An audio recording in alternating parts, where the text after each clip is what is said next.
Gentleman's time has expired. Members are reminded not to walk in the well when other members have been recognized. Gentleman from Ohio. Madam Chair, I move to strike the last word. Gentleman from Ohio is recognized for 5 minutes. Madam Chair, I rise in opposition to the underlying bill, and I think it's important for us to go back, as we hear about market-based solutions, to why Medicare was started in the first place.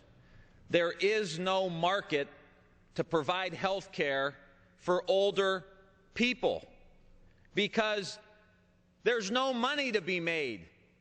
Insurance companies can't make money off of covering old people who get sick, really, really sick. And what this plan does, Madam Chair, and the analysis was, well, it's just going to be like the federal employee plan. We get members of Congress and federal employees get a premium support. Well, the premium support that federal employees get is about 70% of the health care costs. And that number goes up and down with inflation for health care.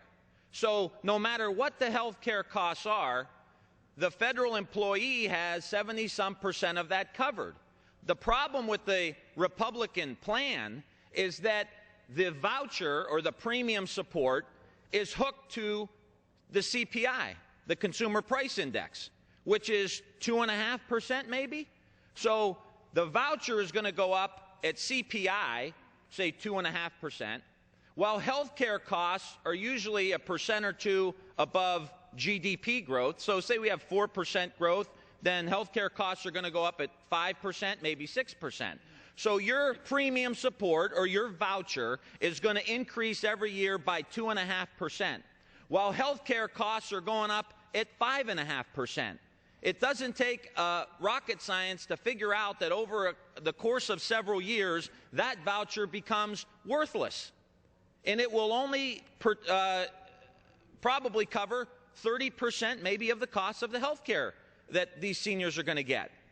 So let's not sit here and pretend like the senior citizens in the Medicare program are going to somehow be living large and getting some kind of great health care. This dismantles the Medicare program, period, dot. And at least have the courage to come out and say we want to dismantle the Medicare program.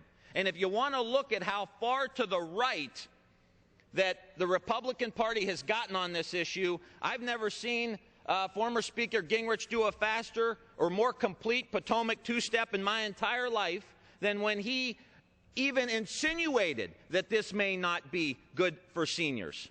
Because the goal now of the Republican Party, Madam Chair, is to dismantle the Medicare program. And they tried years ago to try to privatize Social Security. This is no surprise. And so my question is, Madam Chair, if you're a 55-year-old guy in Youngstown, Ohio, who statistically over the last 30 years, your wages have been stagnant with no increase in wages, in real wages over the last 30 years, now you're saying to them they've got to come up with another $182,000 to be able to pay for their health care. Yeah, you could nod your head no all you want, Madam Chair.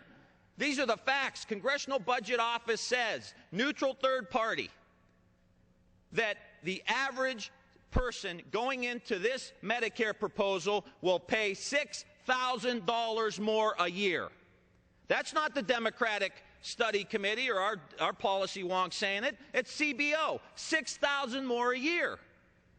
Well, the guy's wages have been stagnant for the last 30 years, and that's where the issue of the oil companies does come in, because we're giving huge breaks to oil companies. We'll take more arrows to protect, and on the other side, to protect even thinking about possibly asking the wealthiest 1% to pay just a little bit more to help us address this issue. The world's falling. The sky is falling. The world's ending. And it's so bad that we can't even muster up the courage to ask Bill Gates and Warren Buffett to just help us out just a little bit while we have all these problems and 3 wars going on at the same time? I mean, come on, Madam Chair. This is not right. This is not right. So, at the end of the day, the Democratic plan is for Medicare. We keep it to cover senior citizens and their health care when they get older. And if we've got to make adjustments, we make adjustments. But you don't dismantle the entire plan. You don't at the same time give tax breaks to the oil companies. Don't dismantle Medicare, Madam Chair. Don't do it. Gentleman's time has expired. Gentleman from Texas. Madam Chairman, I move to strike the last word. Gentleman from Texas is recognized.